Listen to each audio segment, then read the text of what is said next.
अस्सलाम वालेकुम my dear students. आज हम बात करेंगे टाइप 4 हाइपर सेंसिटिविटी रिएक्शंस के बारे में। टाइप 4 हाइपर सेंसिटिविटी रिएक्शंस, जैसे कि आपको पता है कि हमारी बॉडी में 4 तरह के हाइपर सेंसिटिविटी रिएक्शंस होते हैं। इनको हम कहते हैं type 1 hyper sensitivity reactions, type 2 hyper sensitivity reactions, type 3 and type 4 hyper sensitivity reactions. Type 1 hyper sensitivity reaction से लेकर टाइप 3 हाइपर सेंसिटिविटी रिएक्शंस जो हैं वो एंटीबॉडीज़ के ऊपर डिपेंड करते हैं, यानी कि हमारी बॉडी के अंदर कोई एंटीजन दाखिल होता है जिसके रिजल्ट में हमारी बॉडी एंटीबॉडी बनाती है और ये एंटीबॉडी एंटीजन के साथ रिएक्ट करती है और इसके रिजल्ट में हमारी बॉडी में इन्फ्लेमेशन पैदा होती है। अब टाइप 1, टाइप 2 और टाइप 3 में पैदा होने वाली एंटीबॉडीज़ का डिफरेंस होता है, वो हम पहले डिस्कस कर चुके हैं। Type 4 hyper sensitivity type 1, type 2 और टाइप 3 से किस तरह डिफरेंट होती है आज के लेक्चर में हम ये देखेंगे। सबसे पहली चीज़ जो आपने याद रखनी है वो ये है कि टाइप 4 हाइपर सेंसिटिविटी जो है वो कभी भी एंटीबॉडी के ऊपर डिपेंड नहीं करती। ठीक है, एंटीबॉडी के ऊपर पहली 3 टाइप्स डिपेंड करती हैं। टाइप 4 हाइपर सेंसिटिविटी डिपेंड करती है हमारी बॉडी के अंदर मौजूद टी लिम्फोसाइट्स के ऊपर। टी लिम्फोसाइट्स बेसिकली क्या होते हैं? T lymphocytes white blood cells की एक टाइप होते हैं जो कि हमारी स्किन के ऊपर मौजूद होते हैं। अब होता क्या है कि सपोज करें आपकी स्किन जो है इसके ऊपर सबसे जो अपर लेयर होती है इसको हम एपिडर्मिस कहते हैं। सपोज करें कोई भी टॉक्सिक केमिकल है, ये कोई टॉक्सिक केमिकल है, ये आपकी स्किन के साथ इंटरेक्शन में आया, जिसको आप कहते हैं कि आपकी स्किन के साथ कांटेक्ट में आया। जैसे ही ये आपकी स्किन के साथ कांटेक्ट में आता है तो आपकी स्किन के ऊपर एक लेयर मौजूद होती है टी लिम्फोसाइट्स की, वो एक्टिवेट हो जाती है, जिसकी वजह से ये टी लिम्फोसाइट्स हमारी बॉडी के अंदर एलर्जिक रिएक्शंस पैदा करने का सबब बनते हैं। अब इसकी हम टाइप्स की बात करते हैं तो हमारे पास 2 तरह के टी लिम्फोसाइट्स होते हैं।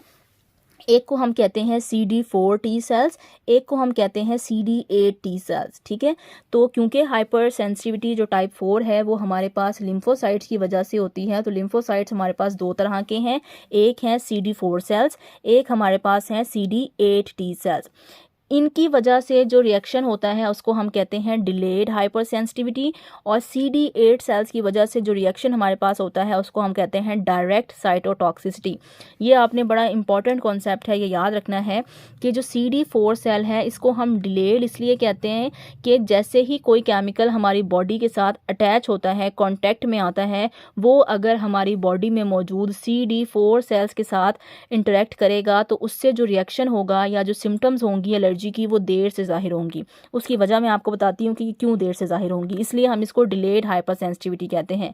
आपको फौरी तौर पर इचिंग, रेडनेस या स्वेलिंग नहीं होगी। जबकि अगर कोई केमिकल हमारी स्किन के साथ टच करता है और वो हमारी स्किन के CD8 सेल्स को एक्टिवेट कर देता है तो इन सेल्स की वजह से हमारे पास फौरी तौर पर एलर्जिक रिएक्शन होते हैं।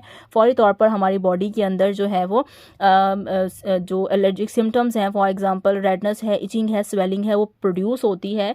इसलिए हम इसको कहते हैं डायरेक्ट साइटोटॉक्सिसिटी।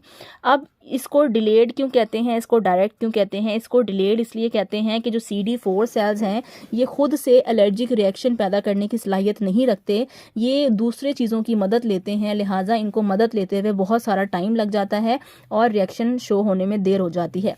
जबकि CD8 सेल्स ऐसे हैं जो कि किसी की मदद नहीं लेते, जैसे ही एंटीजन या फॉरेन पार्टिकल हमारी स्किन के साथ कांटेक्ट में आता है ये CD8 सेल खुद ही एलर्जिक रिएक्शन जो है वो स्टार्ट करवा देते हैं। इन्हें किसी दूसरे सेल की या किसी और चीज़ की मदद की ज़रूरत नहीं पड़ती, लिहाजा इनकी वजह से फौरी तौर पर रिएक्शन जो है वो हमारे पास हो जाता है। अब इसकी एक एग्जांपल हम देखते हैं। पहले हम डिस्कस करेंगे कि CD4 T cell mediated hypersensitivity कैसे होती है, उसके बाद हम CD8 वाली देखेंगे। CD4 cells do not damage the cells by themselves but rather activate a number of cells such as the monocytes or macrophages which then kill the antigen presenting cell। सबसे पहले क्या होता है कि जो हमारे CD4 सेल्स हैं ये खुद से एंटीजन्स के साथ मुकाबला नहीं करते, ये दूसरों की मदद के लिए भागते हैं। ठीक है, फॉर एग्जांपल कोई केमिकल मेरी बॉडी के साथ टच में आया है तो मेरी स्किन के ऊपर एक ख़ास किस्म के सेल्स मौजूद होते हैं, उनको हम कहते हैं एंटीजन प्रेजेंटिंग सेल। जो भी फॉरेन पार्टिकल स्किन के साथ कांटेक्ट में आता है उसको हम एंटीजन कहते हैं। इस एंटीजन को स्किन के ऊपर मौजूद एंटीजन प्रेजेंटिंग सेल्स जो हैं वो डिटेक्ट करते हैं।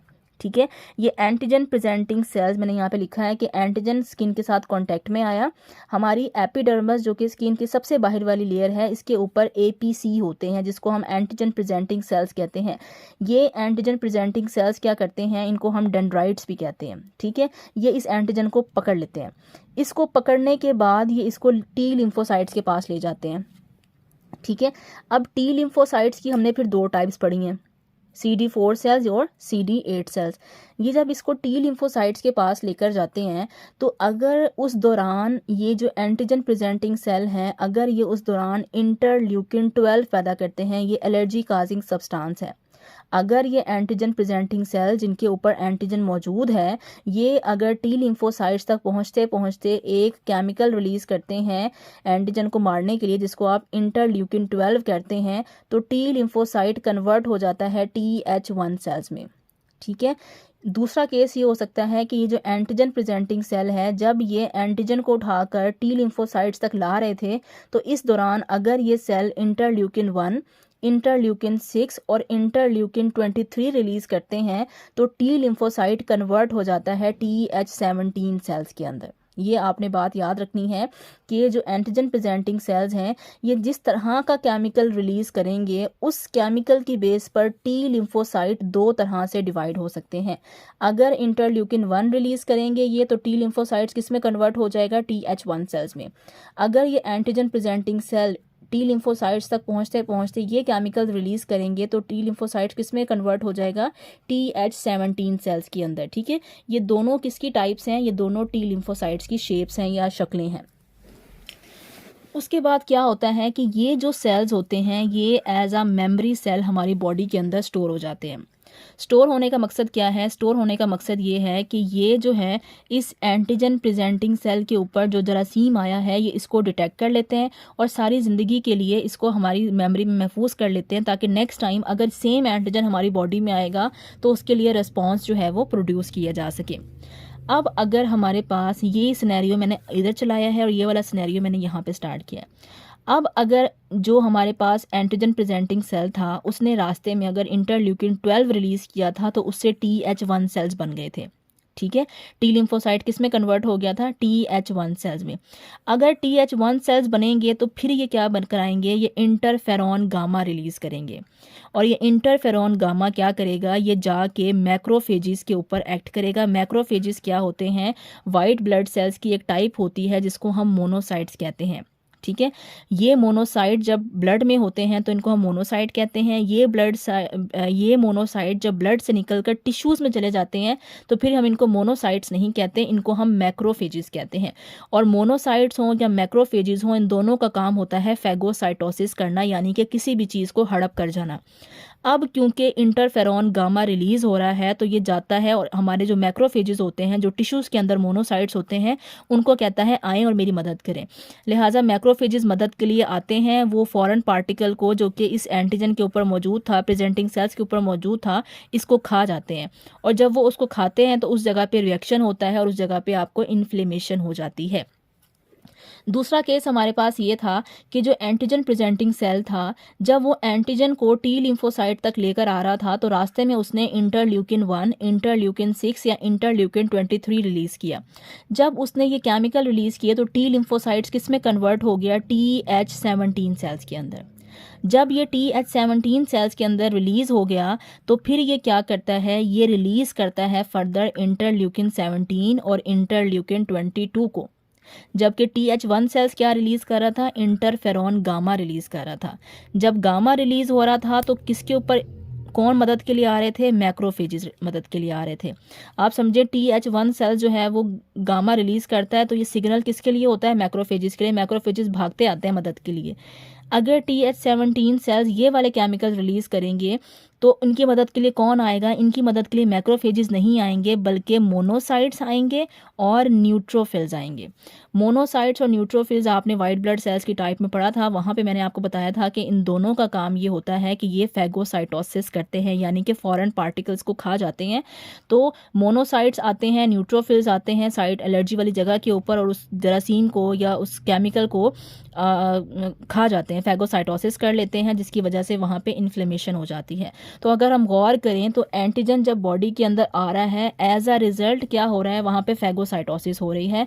CD4 सेल्स जो हैं, जिसको हमने टी लिम्फोसाइट्स भी कहा है, जिनको हमने ये वाले सेल्स भी कहा है, ये खुद से जरासीम को नहीं मार रहे हैं। ये क्या कर रहे हैं, केमिकल्स रिलीज कर रहे हैं और एज अ रिजल्ट दूसरी चीज़ों को मदद के लिए बुला रहे हैं, और ये दूसरे सेल्स आकर इनकी मदद कर रहे हैं और इस केमिकल को या इस एंटीजन को ख़त्म करने की कोशिश कर रहे हैं। तो इस टाइप को आप कहते हैं CD4 T cell mediated hypersensitivity. आपकी बुक के अंदर इतना डिटेल में मेंशन नहीं है, बट मैंने यहाँ पे आपको मेंशन कर दिया है क्योंकि वीडियो सम टाइम और स्टूडेंट्स भी देखते हैं, तो अगर उनके काम की है, फार्मेसी टेक्नीशियन के अलावा अगर कोई स्टूडेंट देख रहा है तो उनको फिर जाहिर है इसको पूरा अटैम्प्ट करना पड़ेगा। जो टेक्नीशियन वाले बच्चे हैं, अगर वो ये पूरा सिनेरियो नहीं लिखना चाहते तो वो सिर्फ इसको यहाँ तक डिफ़ाइन करें कि ये जो हैं खुद से पार्टिसिपेट नहीं करते, ये दूसरी चीज़ों की मदद लेते हैं। आप लिखें एंटीजन बॉडी में आता है, एंटीजन प्रेजेंटिंग सेल उसके ऊपर अटैक करते हैं और as a result macrophages, monocytes और न्यूट्रोफिल्स मदद के लिए आते हैं और इन्फ्लेमेशन हो जाती है। आप ये दरमियान वाला सिनेरियो चाहें तो छोड़ सकते हैं, बट अगर आप लिख लेते हैं तो बहुत अच्छी बात है। सो लास्ट जो हमने पढ़ी है वो तो हो गई CD4 sales mediated hyper sensitivity, जो कि डिलेड रिएक्शन पैदा करते हैं। क्यों डिलेड रिएक्शंस पैदा करते हैं? क्योंकि वो खुद पार्टिसिपेट नहीं कर रहे थे, वो बहुत सारे केमिकल्स रिलीज़ कर रहे थे, जिसकी वजह से मैक्रोफेजेस, मोनोसाइट और न्यूट्रोफिल्स को आना पड़ा और उनको आके उन्होंने केमिकल्स को या एंटीजेंस को ख़त्म किया। तो इसमें टाइम लग जाता है, इसलिए रिएक्शन जो है वो डिलेड होता है। दूसरी तरह की जो रिएक्शन होता है उसको हम कहते हैं CD8 T cell mediated hypersensitivity. इसमें क्या होता है, जैसे ही कोई एंटीजन आपकी बॉडी के साथ कांटेक्ट में आता है, एंटीजन प्रेजेंटिंग सेल उस एंटीजन को उठाकर CD8 सेल्स के पास ले जाते हैं। CD8 सेल जो हैं वो कोई केमिकल रिलीज़ नहीं करते, किसी दूसरे सेल की मदद नहीं लेते हैं, वो जैसे ही एंटीजन आता है उसको पकड़ते हैं और उसको ख़त्म कर देते हैं। ठीक है, इसलिए इसको हम कहते हैं कि ये फौरी तौर पर रिएक्शन करते हैं, ये डायरेक्ट साइटोटॉक्सिसिटी काज करते हैं। जो भी सेल हमारी बॉडी के अंदर एंटर हुआ है ये उसको डायरेक्ट ख़त्म कर देते हैं। इसलिए इसका पूरा जो एक सिनेरियो हमने लास्ट टाइम पीछे पढ़ा है उस वो वाला सिनेरियो इसका नहीं होता। So CD8 cell damage the antigen by themselves, they do not take support of any other cell in the body, so they cause direct cytotoxicity. इनको किसी मोनोसाइट की, किसी मैक्रोफेजेस की, किसी न्यूट्रोफिल्स की ज़रूरत नहीं होती। इनके अंदर खुद ये सलाहियत होती है कि ये जरासीम को ख़त्म कर सकते हैं, एंटीजन को ख़त्म कर सकते हैं। उसके बाद वो आपसे पूछ सकते हैं कि कोई एग्जांपल दें जिससे हमारी बॉडी में CD4 सेल्स या CD8 सेल एक्टिवेट होते हैं और हाइपर सेंसिटिविटी टाइप 4 हो जाती है। तो इसकी एग्जांपल है कॉन्टैक्ट डर्माटाइटिस, यानी कोई भी चीज़ जो आपकी डर्मस के साथ, आपकी स्किन के साथ कॉन्टैक्ट में आती है तो वो हमारी बॉडी के अंदर टाइप 4 हाइपर सेंसिटिविटी पैदा करती है। कुछ लोगों को ज्वेलरी से एलर्जी होती है, जब कोई मेटल उनकी स्किन के साथ अटैच होती है तो उनकी बॉडी के CD4 सेल्स और CD8 सेल्स एक्टिवेट हो जाते हैं, लिहाजा उनको एलर्जी हो जाती है। कुछ लोगों को परफ्यूम से एलर्जी होती है, कुछ लोगों को किसी खास किस्म के फूल से एलर्जी होती है। जब वो फूल उनकी स्किन के साथ कांटेक्ट में आता है तो उनकी बॉडी के CD4 सेल्स और CD8 सेल्स एक्टिवेट हो जाते हैं और उनकी बॉडी में एलर्जी की सिम्टम्स हो जाती हैं। तो अगर हम गौर करें तो उस पूरे सिनेरियो में कहीं पे भी हमने एंटीबॉडीज़ का जिक्र नहीं किया। सेकेंड जो टाइप हमारे पास होती है वो है ग्रैनुलोमेटस डिजीज़। इसमें भी हमारी बॉडी के अंदर ग्रैनुलर लाइक स्ट्रक्चर्स जो हैं वो डेवलप होते हैं, तो ये भी टाइप 4 हाइपर सेंसिटिविटी की टाइप्स के अंदर आता है। आई होप लेक्चर आपको पसंद आया होगा। इससे रिलेटेड कोई भी क्वेश्चन है तो आप मुझसे पूछ सकते हैं। अगर लेक्चर आपको अच्छा लगा है तो please like this video and subscribe my channel. Thank you so much. Allah हाफिज़।